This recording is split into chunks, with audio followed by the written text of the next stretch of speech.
everybody. This is Waldorf. And this is Statler. And today we're continuing with the Path of Divination for Beta 2.0. Ninth Age. Right? Yes. The Divination has a ability called the Conclave. Spells from Divination gain a plus 3-inch range for each other friendly wizard with non-bound spells from Divination within 12 inches of the caster. Right. So it's basically as it was before. Yep. The old Light Council of older days. What is this light? Yes, exactly. So brings us to the attribute, which is Guiding Light, as it was before. However, the range is now only 12. I think it used to be 18. It keeps getting shorter and shorter. It does. Yeah, the light's getting dimmer. And the guiding light is dimmer and dimmer. It's an augment. You find some ever-ready batteries or something. The batteries are dying. Exactly. Last one turn. When a unit with all models affected by the spell takes this one test, roll an additional d6 and remove the highest d6 rolled. A unit cannot be affected by this spell more than once per magic phase. This was always what made this, to me, this particular path very nice. 12 inches, it's getting to be not so nice. Yeah, it's starting to become it's a dim light. Because that means you're probably still in the bubble with the 12-inch range. Where back when it was the longer range, you'd catch the units off on the flanks and help them out. But anyway. Yeah, I think it's gotten a little too short. Spell 1, Know Thy Enemy. It's a cast on a 7 for an 18-inch range, or you can cast it on an 11 for a 6-inch aura. It's an augment, last one turn. Target gains +2 offensive skill, +2 defensive skill, and +2 agility. Right. Yeah. The +2 agility, I love. It's all about agility. It used to be like a +1 to hit, right? +1 to hit. No, it's exactly what it was. Oh, was it? +2 weapon skill, +2 agility. Okay, all right. That's what it used to be. Yeah, well, when you get into the +2 skill, that often makes a difference, as opposed to a +1. So right. That's helpful, but yeah, it's all about the agility. Yeah, it's probably going to give you a +1 to hit and a -1 to be hit. Yeah. Probably. That's not guaranteed, though. Yeah, well, at least a +1 to hit, probably, yeah, depending on where you are. Yeah, it's never guaranteed. Depends how the matchups go, but yeah.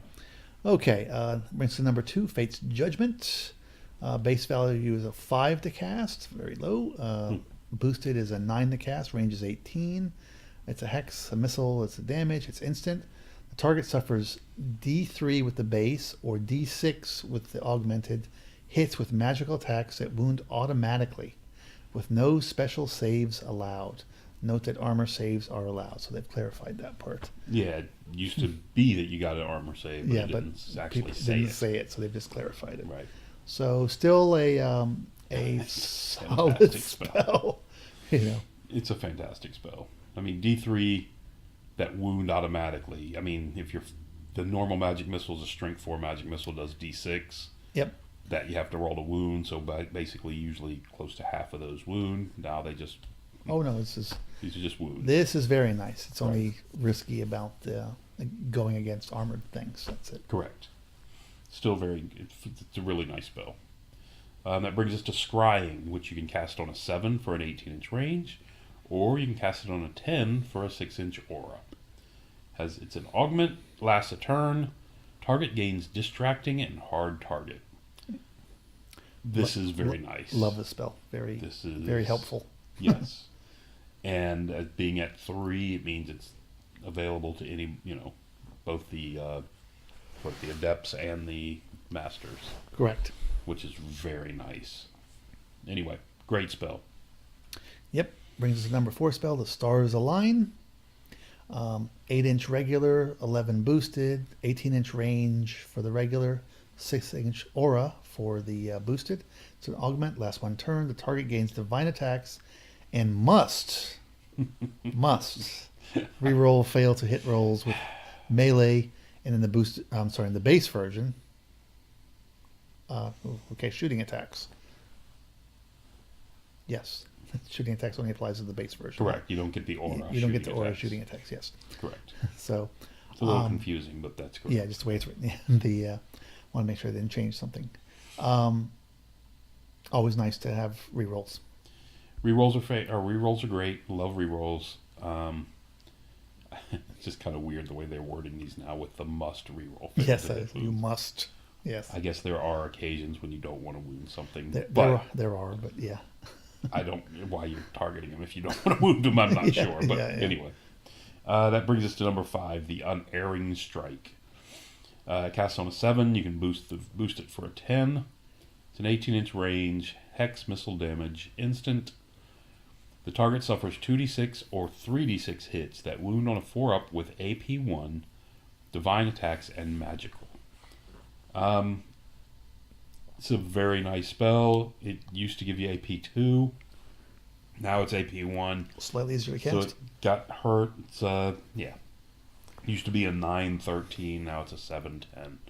So your AP went down, but the chance of casting it actually successfully went up. Yep.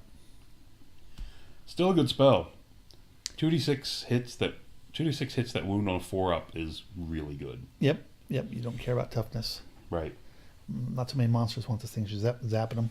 Yeah, I mean, even like you keep mentioning the other ones, Monstrous Cav don't want this going on because, I mean, AP 1 is AP 1, but you don't have to roll to wound with it. That's the big thing. Yeah. Well, they tend to be 4s, but yeah.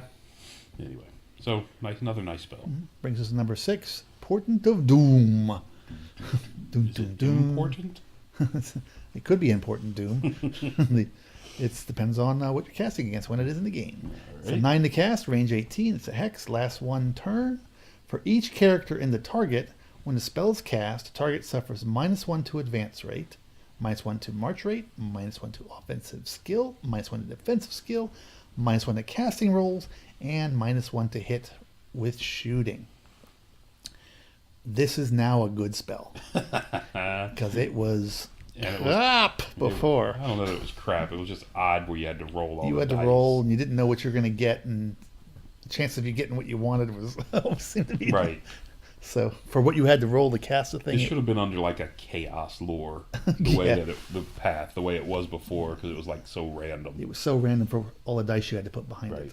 But now you catch a mage in a unit with another character or two, and somebody pulls their Death Star. He's got 2 or 3 characters in there. Oh my, they're not very happy with their unit all of a sudden.